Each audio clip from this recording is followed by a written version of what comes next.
Halo, selamat datang kembali di channel United Identity, channelnya fans Manchester United yang selalu berpikir logis dan sistematis. Besok setengah 12 malam ya, jadi game terakhir tuh di pekan ke-20 di mana Liverpool akan menjamu tim kesayangan kita Manchester United. Ya, pasti nada-nada meremehkan sih udah banyak beredar. Wah 17-0 nih, wah 15-0 nih. Ya silahkan. Terakhir mereka bicara gitu sih, justru mereka nggak bisa bobol gawang kita gitu. Tapi ya harus diakui bahwa kita dalam posisi yang inferior saat ini ya. Bukan maksudnya kita di bawah, enggak, lagi posisi inferior aja. Dan mereka lagi dalam kondisi yang superior di puncak klasemen, agak memimpin jauh ya dari peringkat 2. Muhammad Salah on fire, pelatihnya yang juga nyetel banget sama pemainnya. Nah, ini merupakan tantangan besar buat Ruben Amorim, yang dimana ini adalah pertandingan melawan Liverpool dia yang pertama. Oke. Kemarin sudah ada konferensi pers yang dimana di konferensi pers itu nih, ini gue rangkum aja bahwa telah terjadi ya, telah ada dua sih berita bagus dan berita yang perdebatan gitu ya. Bahwa yang pertama yang menggembirakan ya, Amad Diallo sepertinya akan memperpanjang kontrak. Ini menurut Ruben Amorim di press conference. Cuman ada hal-hal details yang perlu diselesaikan dan tampaknya segala sesuatunya sudah disepakati. Lah ini emang petanda bagus karena menurut gua Amad Diallo ini punya bakat dari sejak pertama gue datang ya. Cuma karena badannya dia kurus dulu doang ya waktu dari Atlanta ya. Gue ngeliat dari gaya bentuk badannya, cara dia main gitu, udah kata oh nih anak punya bakat nih. Ya dia dipinjemin di Glasgow Rangers, dia dipinjemin ke Sunderland. Tapi dia bisa berkembang di situ. Ya sayang aja itu mungkin Ten Hag kurang mempercayai dia. Tapi ketika dia dikasih kepercayaan, dia memberikannya atau membalasnya dengan performa yang baik. Terus satu lagi yang udah pasti diperpanjang, bukan diperpanjang sih, istilahnya diaktifkan klausa kontrak setahunnya, opsi setahunnya, yaitu Harry Maguire. Jadi Harry Maguire itu datang tahun 2019. Berarti kalau dipikir-pikir ya, dia itu dikontrak 6 tahun loh. Plus 1 tahun berarti dikontrak 7 tahun loh. Ya sebenarnya kalau dibilang 80 juta dikontrak 7 tahun, berarti kan setahunnya ibaratnya kalau diamortisasi kan nilainya ya sekitar 12 jutaan ya. Ya 12 juta per tahun dengan level dapat back tengah selevel timnas lah ya. Inggris gitu ya, walaupun kalau dari sisi ya kualitas mungkin masih di selevel lah di bawah Van Dijk gitu. Ya menurut gue sih bukan investasi bodong ya. Ya. Semua nyinyir gitu, menghina, wah investasi bodong. Sebenarnya 80 juta dalam 7 tahun ya 12 juta plus gaji dia itu kan 190 ribu, sekitar 10 jutaan per tahun. Berarti kan setahun keluarin 22 juta untuk Harry Maguire. Ya sebenarnya nggak rugi-rugi banget loh. Ya nggak rugi-rugi banget. Tuh dia udah bisa ngasih trofi juga kan ke kita 2. Tentu bukan kita beli pemain yang nggak bisa apa-apa gitu istilahnya. Dan emang harga pemain emang udah segituan gitu. Untuk timnas lagi, orang Inggris lagi kan, orang lokal ibaratnya. Ya, jadi dia akan diperpanjang, akan diaktifkan nih klausa setahunnya aja. Jadi juga berita yang ya banyak perdebatan lah. Ada yang bilang kenapa nggak dijual. Cuman kalau masalah dijual, umur 32 dia ya. Umur 32. Siapa yang mau ngebayar gaji segitu? Nggak akan bisa. Ya mendingan ya udah lo abisin aja sampai kontraknya dia. Nanti setelahnya itu ya kita renewal lagi kontrak, kita diskusikan lagi. Toh dia secara leadership bisa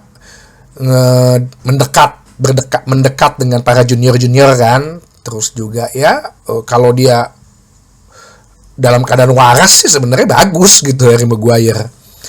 Ditanya juga mengenai transfer Januari, dia bilang ya kita mencoba untuk melakukan sesuatu dan kita mungkin minggu-minggu depan ya, dimana kita mulai punya waktu lebih untuk berlatih.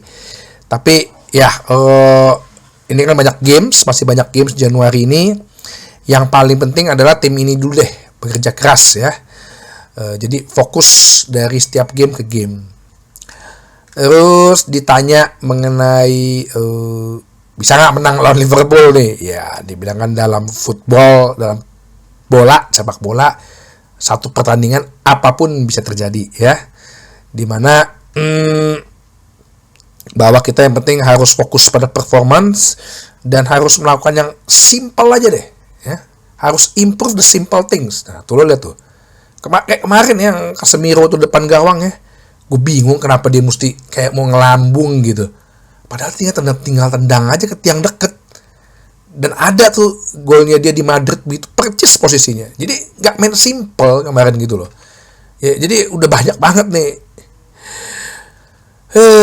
Kelemahannya squad ini udah telat mikir ya.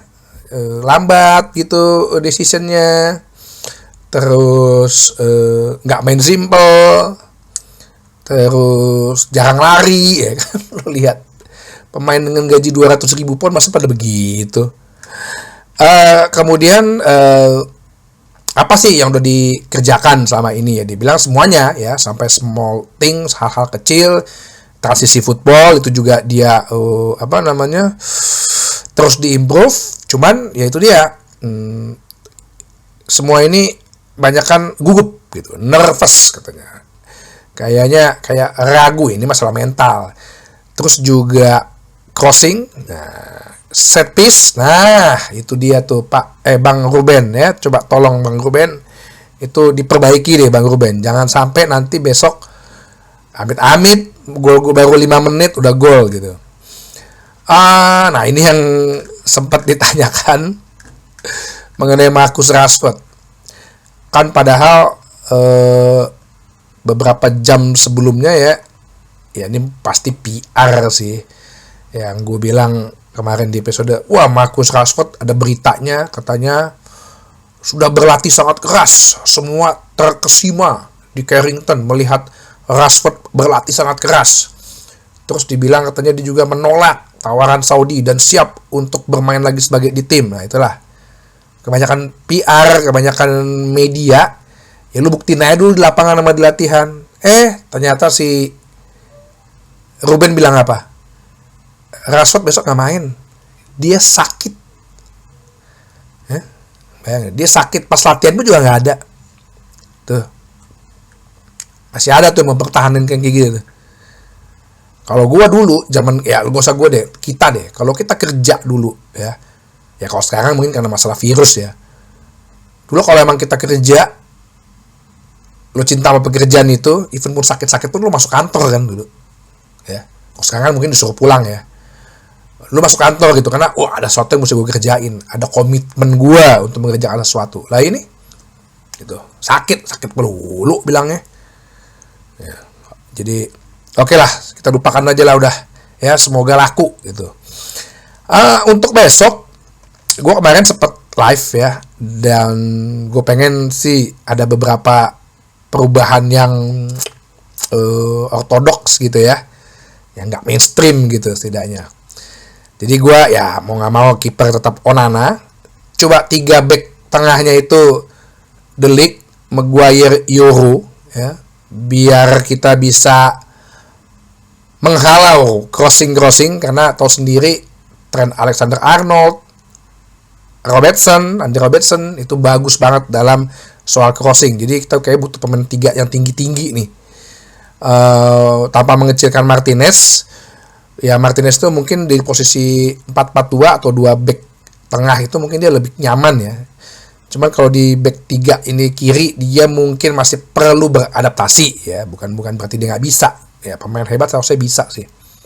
Pemain udah level internasional gitu harusnya udah bisa.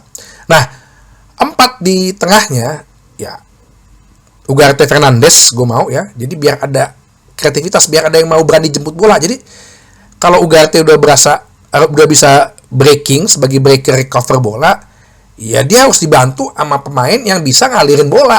Ya seharusnya si Fernandes gitu ya. Kalau si Mainu kan sebenarnya jago dalam handling ya, keep the ball gitu. Tapi kalau Fernandes kan dia ya asal jangan terlalu ekspresif aja nih orang.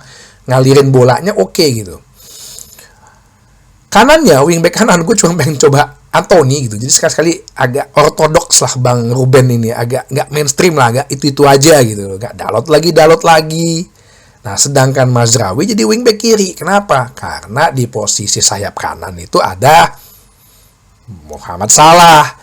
Gue nggak begitu yakin kalau misalnya Dalot ini kalau dalam posisi bertahan, ya itu lo semua udah tahu lah bagusan Mazraoui. Kemarin aja Jeremy Doku aja mati bisa dibikin sama Mazraoui kan, atau lawan City. Ya, cobalah Mazraoui mengcover inilah Salah dulu lah ya.